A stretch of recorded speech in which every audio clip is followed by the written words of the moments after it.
제가 개인적으로 좀 익숙하게 아는 폴 틸리히라고 하는 신학자가 있습니다. 그가 쓴 책 가운데 College to Be라고 하는 명저가 있는데 거기에서 그는 세상 역사를 이렇게 간단하게 줄여서 말하고 있습니다. 고대 사람들은 그들의 불행은 숙명과 죽음에 있었다. 모든 것을 숙명으로 알았습니다. 여러분 아시는 대로 우리도 그동안 생각한 게 뭡니까? 팔자라고. 그것이 운명이라고. 팔자라고 하면서 그 팔자가 지정해주는 죽음을 지향해서 그렇게 많은 사람들이 살아왔다. 중세 사람들의 불행은 죄와 벌이었다. 모든 사람은 고민을 하고 고생하는데 그건 죄 때문이라고. 죄에 대한 벌이라고. 당신은 응벌을 받고 있는 거라고. 당신이 심어놓은 죄, 부모가 심어놓은 죄에 따라서 그 결과로 우리는 불행을 그렇게 씹으며 살아가야 하는 것이다. 현대인들의 불행은 생의 의미에 있다. 생의 의미를 잃어버렸어요. 먹는 것, 입는 것, 사는 것 그런 이야기는 이제는 좀 멀리 간 것 같습니다. 가장 중요한 것은 왜 사느냐 하는 겁니다. 일을 왜 하느냐 하는 겁니다. 제가 많은 분들을 만나서 상담을 해봅니다. 결혼이 어려워질 때, 결혼 생활이 좀 어려워질 때 한결같이 이렇게 말하단 말이에요. 왜 결혼을 했는지 모르겠다. 아니, 왜 사는지도 모르죠. 그것이 오늘의 이 문제를 점점 더 심각하게 만들어가고 있습니다. 여러분, 오늘도 우리가 가장 어려운 문제에 부딪혔습니다. 그것이 고독이라는 겁니다. 많은 사람들이 치매로 인해서 지금 시달리고 있는데 치매의 원인 제일 큰 것이 고독이랍니다. 그런데 왜 고독하냐 하면 그 문제의 깊이는 여기에 있습니다. 왜 밥을 먹어야 하나? 왜 살아야 하나?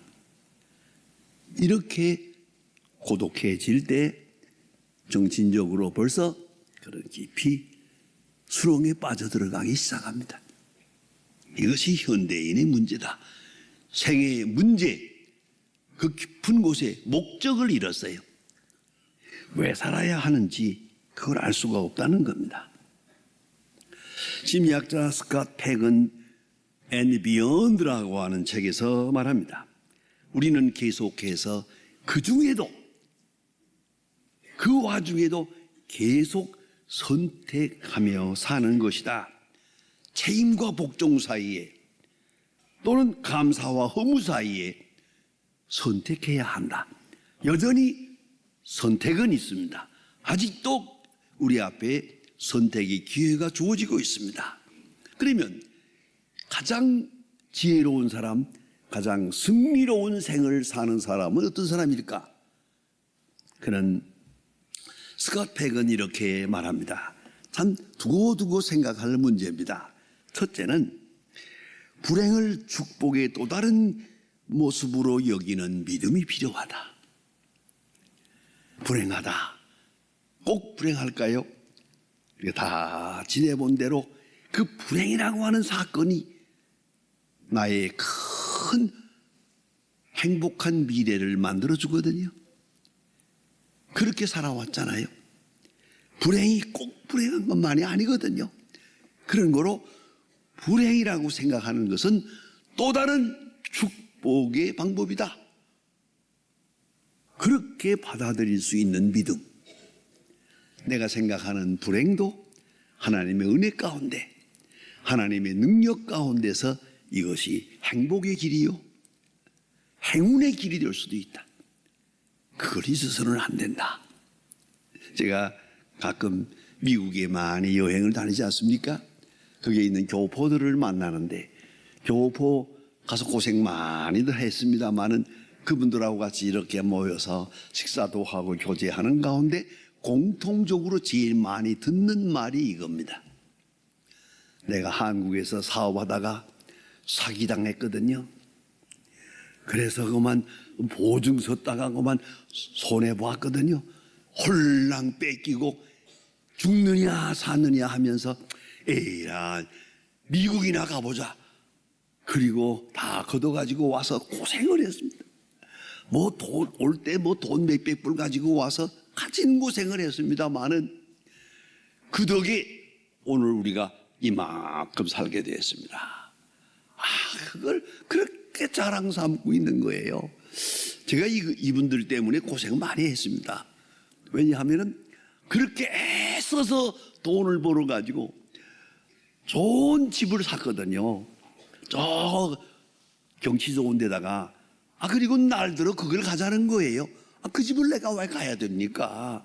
그 자랑하고 싶어서 내가 이렇게 고생을 해서 이 집을 마련했습니다. 그리고 그걸 자랑하고 싶어서 나를 그렇게 멀리까지 데리고 가는 것을 볼 때 그 마음을 이해할 만합니다. 그분들의 말 속에 하나가 있습니다.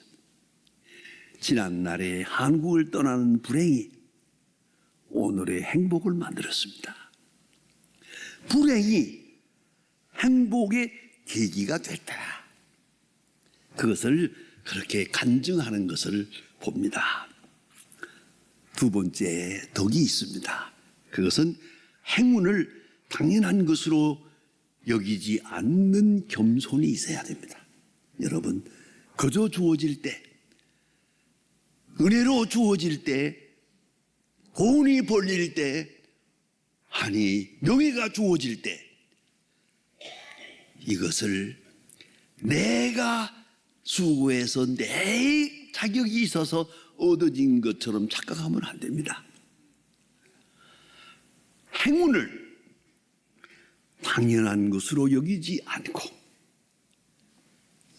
주어진 은혜로 받아들일 줄 아는 겸손함이 있어야 됩니다. 다시 말하면 성공할 때 겸손해야 됩니다. 일이 잘 될 때 겸손해야 됩니다.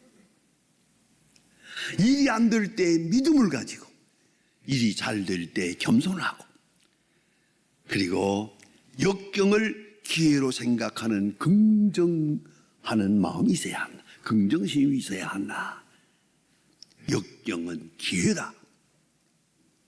길이 막힐 때마다 또 다른 길이 있다. 항상 새로운 기회로 생각할 줄 아는 긍정적 신앙, 그것이 우리에게 필요하다고 말씀하고 있습니다. 오늘 본문에 나타난 삭개오라는 사람이 있습니다. 아주 특별한 사람입니다. 이 사람은 부자입니다. 친구도 많습니다. 그리고 세리장입니다. 나름대로는 능숙한 사람이요, 처세에 능한 사람이요, 이래서 세리장이 됐고 부자도 됐습니다. 명예는 잃어버렸지만 재물은 있는 사람입니다. 세리들끼리만 친하게 지내면서 친구도 많습니다. 세리라는 말은 당시에 죄인으로 통합니다. 오늘 본문에서도 보면 사람들이 말합니다. 수군거려 말하기를 예수께서 죄인의 집에 들어갔다고 말합니다. 세리는 죄인의 대명사입니다. 그래서 세리, 죄인, 세리 이렇게 공통적으로 통하는 그런 문화 속에 사는 그 죄인입니다. 그 세리. 이건 왜냐? 로마 사람들을 위해서 세금을 받는 사람이에요. 로마 사람들이 세금을 받아들일 때 받아들이는 방법이 아주 잔인했습니다. 그게 뭐냐? 묘하게 법을 만들었어요. 얼마의 세금을 받고 얼마는 네가 가져라. 이렇게 되어 있습니다. 다 기준이 좀 다릅니다만은 3분의 2는 로마에 내고 3분의 1은 네가 가져라. 자, 이렇게 하고 세금을 거두니까 이 사람들이 얼마나 아주 악질적으로 세금을 포탈했단 말이에요. 그래서 세리들은 부자예요. 이게 정당하게 부자예요, 이 사람들. 그러다 보니까 많은 사람들로부터 멸시를 받게 되니까 세리들끼리만 친해요. 세리들끼리만. 이 사람은 아주 죄인이요, 죄인들끼리 친한 거예요. 죄인들끼리만 친하, 저들끼리만 결혼하고 저들끼리만 교제하고, 그런 세리라고 하는 공동체. 여기에 이 사람이 세리장입니다. 그러니까 돈도 많고 친구도 많아요. 많은 사람에게 비난을 받아요. 그러나 부자예요. 그런데 문제는 이 사람의 마음속에 만족이 없어요. 돈도 있고 친구도 있고 넉넉하고 부족함이 없는 것 같은데 이 사람의 마음속에 아주 간절한 소원이 있어요. 그것이 뭐냐? 메시아를 기다리는 거예요. 이 사회가 이대로는 안 된다고 생각했어요. 이 제도와 이 정치, 이 경제, 이 문화 아니라고. 메시아가 와서 새로운 세상을 만들어야 되겠다, 새로운 세상이 열려야겠다는 간절한 마음이 있어요.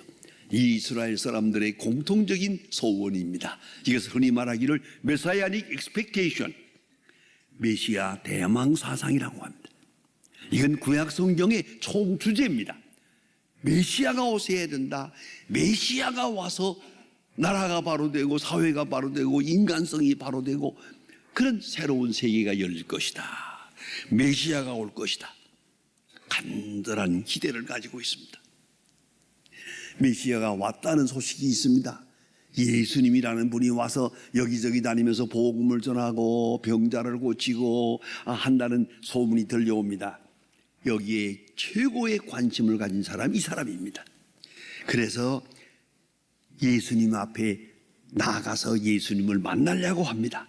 이건 거룩한 충동입니다. 배가 고파서도 아닙니다. 몸이 병들어서도 아닙니다. 당장 아쉬운 일이 있어서 예수를 만나자는 게 아닙니다. 이분의 마음에 있는 거룩한 마음, 이 거룩한 충동은 메시아, 만왕의 왕 메시아, 오늘 이 잘못된 세대를 구원할 수 있는 메시아, 그분을 만나야겠다고 생각을 해서 간절히 보기를 소원합니다. 여러분, 이 마음, 이 정열 대단히 귀하다고 생각합니다. 여러분, 교회에 나오는 마음 얼마나 중요합니까? 난 그래서 오늘도 이렇게 새벽에 여기에 올 때마다 늘 생각합니다. 다른 시간도 아닌 아침 7시 반 이 시간에 여러분 나오시려면 적어도 6시 반에 떠났을 거예요. 이거 아침부터 서둘러서 이렇게 나오시는 여러분, 나 아주 귀하게 생각합니다. 또 하나님께서 귀하게 보실 거라고 생각합니다. 예수를 만나고자 하는 마음. 또 하나 있습니다. 요새 우리에게 크게 잘못하는 거 하나 있어요. 그게 뭔가 하니 텔레비 보는 거예요. 텔레비전 딱 틀면은 설교 나오잖아요. 인터넷 딱 누르면 목사님 설교가 나오잖아요. 여기에 안주하면 안 되는 거예요. 그건 아니에요. 여러분 지내보시잖아요. 그래서 텔레비전으로 보고 인터넷으로 뭐 설교 듣고 하면서 안 됩니다. 제가 가끔 이 교회 저 교회, 지난 주간에도 어느 교회 가서 부흥회 인도하다 보면은 악수하면서 꼭 한마디 합니다. 목사님, 제가 인터넷을 통해서 목사님 설교를 많이 들었습니다. 목사님 텔레비를 통해서 목사님 설교 많이 보았습니다. 그리고 악수하는 사람 반갑지 않아요. 그건 아니지. 보았으면 만나야지. 화면을 통해서 보는 거하고 만나는 거 같은 겁니까, 그게? 내가 여러분에게 고마운 것은 여러분 집에서 텔레비 틀면 다 나와요. 그런데 왜 나왔어요, 여기까지? 요거 만나러 나오는 거예요. 페이스 투 페이스. 그 만남의 관계라는 건 참 중요한 거예요. 이 화면으로 보는 거 그거 아니올시다. 그래서 이 한국 교회가 이래서 점점 더 교회가 약해지고 그래지는데 여러분의 마음속에도 그래요. 만나야 됩니다. 일주일에 한 번 꼭 교회 나와야 됩니다. 얼굴과 얼굴을 대해야 됩니다. 그래서 하나님의 음성을 들어야 내 영혼이 살 수 있는 것이요. 오늘 이 삭개오라는 사람 예수님을 만나고자 합니다. 자기 신분을 알아요. 예수님에게 초청장을 내든가 우리 집에 오십시오 할 만한 사람이 아니라는 걸 알고 있어요. 꼭 예수님을 보아야겠는데 보려고 하는 간절한 열망이 있었어요. 다시 한번 생각합시다. 많은 사람들이 예수님께 나왔습니다만 그 사람들은 병 고치러 나왔어요. 문둥병 고치러 나왔어요. 아니 장님이 눈을 뜨기 위해서 예수님께 나왔어요. 그러나 오늘 삭개오는 예수님을 보기 위해 나왔어요. 목적이 다릅니다. 우리가 교회에 나올 때 병 고침 받기 위해서, 돈 벌기 위해서, 답답하고 괴로우니까 아니요. 예수님을 만나기 위하여, 오로지 예수님을 만나기 위해. 당장 절박한 무슨 상황에 있는 거 아니에요. 배고파서도 아니고 병들어서도 아니에요. 예수님을 만나기 위해서 그런 거룩한 열망을 가진 분, 그 사람에게 복이 있는 것입니다. 아주 순수한 마음이에요.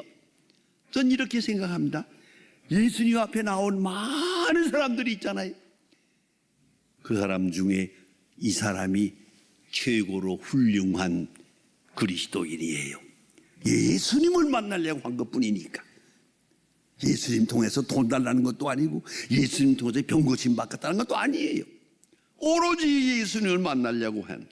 그런데 이 사람이 키가 작았대요. 얼마나 작았는지 모릅니다만은 많은 사람들이 이렇게 밀려가니까 그 속에 서서는 예수님을 볼 수가 없어요. 그래서 그가 마지막 생각한 최고의 방법이 나무 위에 올라가서 예수님을 봐야겠다. 지면 불구하고 오늘 여기에는 돌감람나무라고 했는데 옛날에는 뽕나무라 그랬어요. 같은 나무인데 이름이 아마 그런가 봐요. 그런데 뽕나무에 올라가서 예수님이 지나가는 이 길에 뽕나무에 슬슬 이 체면이 늦지 올라가서 거기서 예수님을 내려다보려고. 어쨌든 예수님을 페이스 투 페이스, 얼굴과 얼굴을 봐야 한다는 거예요. 여러분, 본다는 말은 참 중요한 겁니다. 여러분, 가끔 부부싸움을 하십니까? 그 싸움하는 이유가 어디 있는지 아세요? 얼굴을 안 보기 때문이에요.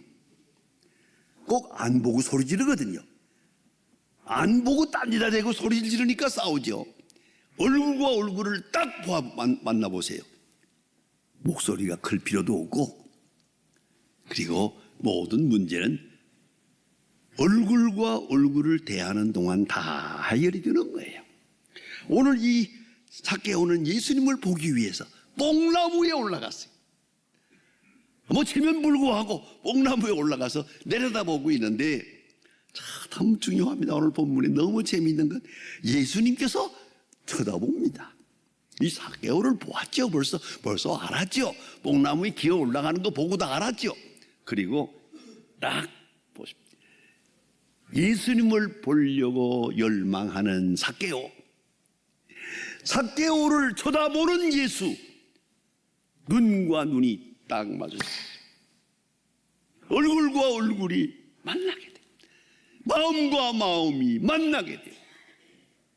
예수님 말씀합니다. 긴 얘기가 없어요. 삭개오야 내려오라. 오늘 내가 네 집에 유하여야 하리라. 이거는요 보너스입니다. 이거는 감히 여기까지 오지 생각했겠어요? 오늘 내가 너희 집에 유하여야 하리라. 아주 하나님께서 듬뿍 넘치는 복을 주시는 겁니다. 보려고만 할 거 없다. 내가 너희 집에 간다. 아니 만나기만 할 거 아니야. 너와 같이 음식을 먹을 거다. 이게 얼마나 중요한 시간입니까? 이렇게 큰 은총을 받게 될 때 삭개오가 감격합니다. 여러분, 그 세속 속에, 많은 혼란한 속에, 그 세리 속에 있는 아브라함의 아들을 보신 겁니다. 숨어있는 보석 같은 삭개오를 만나 주시는 겁니다. 그 귀한 마음을 말입니다. 여러분 아시는 대로 마태복음 10장에 보면 예수님께서 가버나움에 지나가시다가 마태를 보지 않습니까? 세관에 앉아있는 마태, 세금 받고 있는 마태를 보시고 마태야 날 따르라. 난 그런 생각합니다. 아마 예수님께서 관심법을 보신 거 아니에요. 그 마음을 다 아시고 저기에 앉아있긴 하지만은 저 사람은 믿음이 있는 사람이요, 저 사람은 메시아를 기다리는 사람이요, 저 사람은 현재에 만족하지 않는 사람이요, 하나님의 나라를 기다리는 사람이라는 걸 아시고 마태야 날 따르라. 그래 예수님의 제자가 되지 않습니까? 오늘 이 삭개오도 마찬가지입니다. 같은 세일인데 삭개오야 내려오라, 내가 오늘 내 집에 유하여야 하리라. 보려고만 할 거 없다. 내가 만나주마. 아니 같이 음식을 나누어 주마. 아니고 내가 내 집에 유하여야 하리라. 엄청난 축복입니다. 분에 넘치는. 그때 삭개오가 마음이 열립니다. 확 열리면서 너무 감격해서 나 생각해 그래 정신 못 차리고 자기도 모르는 사이에 귀한 말을 하게 됩니다. 내 재산을 절반을 가난한 사람에게 주겠습니다. 내 재산 가난한 사람에게 주겠습니다. 왜요? 그것이 예수님의 마음인 걸 알았기 때문이죠. 예수를 만나는 사람의 마음에는 예수님의 마음과 같은 마음이 있어야 합니다. 가난한 사람을 돌보는 예수님인 줄 알았기에 예수님 제 재산의 절반을 가난한 자에게 주겠고 만일에 누구의 물건을 토색했다고 하면은 잘못 갈취한 것이 있다고 하면 4배를 갚겠나이다. 그 이스라엘 사람들의 법입니다. 대단합니다. 새로운 의로 주님 앞에 나오게 됩니다. 예수님께서 얼마나 만족하셨을까 하는 생각을 합니다. 아브라함의 자손, 그가 누굽니까? 현재 어떤 신분에 있느냐가 중요하지 않습니다. 아브라함의 자손은 믿음으로 사는 사람이에요. 현재에 만족하지 않고 주님을 만나는 것이요, 하나님을 만나는 것이요, 그리스도를 만나고자 하는 열망, 간절한 마음으로 그렇게 찾아오는 그 사람을 만납니다. 죄인이 뭐라 합니다. 세일인 것도 압니다. 전혀 묻지 않습니다. 이 얼마나 아름다운 얘기입니까? 내가 그동안에 어떤 방법으로 재산을 모았느냐, 얼마나 잘못한 일이냐, 죄가 많으냐, 율법적 판단을 전혀 고려하지 않으시고 오늘 내가 내 집에 유하여야 하리라. 모든 것 중에서 주님을 만나는 소원, 주님께 가는 간절한 마음, 주님의 음성을 기다리는 그 열망, 그것이 아브라함의 마음이요, 아브라함의 자손의 모습입니다. 오직 믿음, 나는 그리스도를 만나야 한다. 그리스도를 만날 때 모든 문제가 해결이 된다. 만나는 순간 마음이 확 열리면서 주님의 마음에 합한 고백을 합니다. 여러분, 오늘도 우리가 교회에 나왔습니다.